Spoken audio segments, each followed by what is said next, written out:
Hi, I'm Tommy. I'm back, and it's time for Final Thoughts. I swore to myself I didn't want to do another Tommy video. I said it time and time again. I thought, she's gone now. It's okay. We're safe. Then she somehow regained access to her Facebook page like a goddamn ninja hacker and decided to bless y'all with a new jamboree that I simply could not resist the temptation. Let's talk about the Trump doctrine. What is it? It's America first. What are you shooting this on? Your Android? You get paid a sizable sum over there at the Blaze. I don't understand how you just couldn't set up a camera teleprompter in your house like any number of YouTubers out there. Anything you put on that prompter, Burgundy will read. But this is a good time to say once again, Tommy, come to TYT, DM me, unblock me. Let's talk this out. I can teach you how to shoot better videos because, let's be honest, it's gotten really entertaining at this point. But anyway, Tommy's got things to say about foreign policy and I'm here to listen. Yeah, let's start with foreign policy. Let's.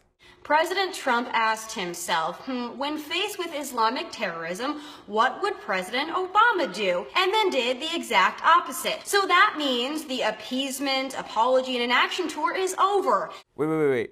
Are you trying to tell me that Trump is doing things that Obama didn't do? Tommy, have you read a single piece of news in between the years 2008 and 2016? Trump launched 59 Tomahawk missiles and they were largely for show. Obama dropped 26,171 bombs in the Middle East just in 2016 alone. That's nearly 3 bombs every hour, 24 hours a day. I'm not saying that was right either, by the way, but you know, you're wrong. But Tommy, go on. Tell us more about how you'll solve the problems in the Middle East.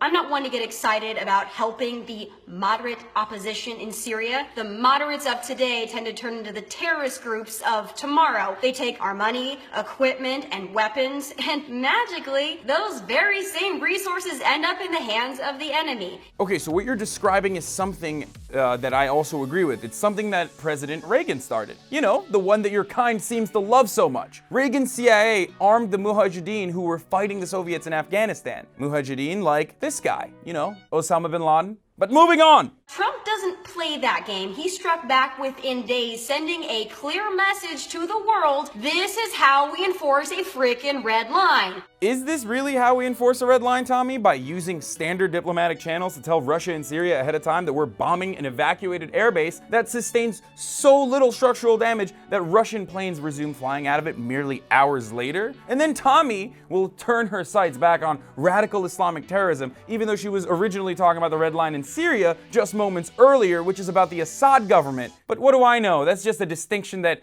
I could make, but I guess Tommy can't.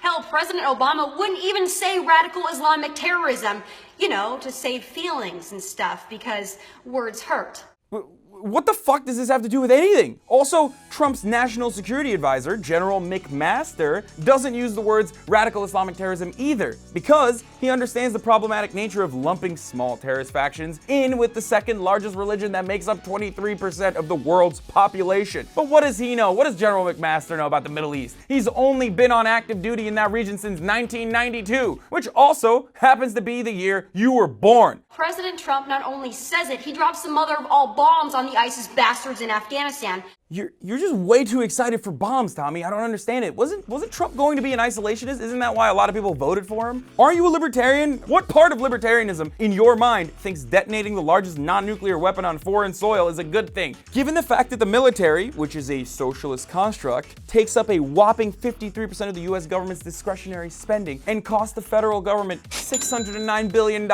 just in 2015, wouldn't a self-styled libertarian such as yourself, who's all about small government, want to curb that a little bit? But no, Tommy wants us to keep bombing the Middle East in a different way than Obama did, I guess. But also, she's not happy about North Korea either. North Korea, get some. Same thing with North Korea. President Trump isn't kowtowing to that overgrown Teletubby either. Not gonna lie, that was a funny joke. Everything this president does is to keep Americans safe. Yeah? Really, Tommy? Let me ask you this. Do you have any idea what North Korea's ballistic missile capabilities are? Because they can't even seem to deploy missiles that get to Japan. Now, I'm not saying that North Korea doesn't currently pose a threat. They do.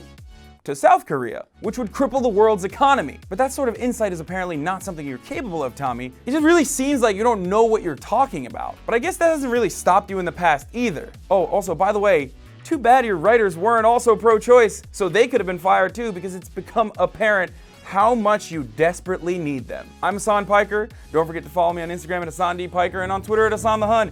Bless y'all, and this has been The Breakdown.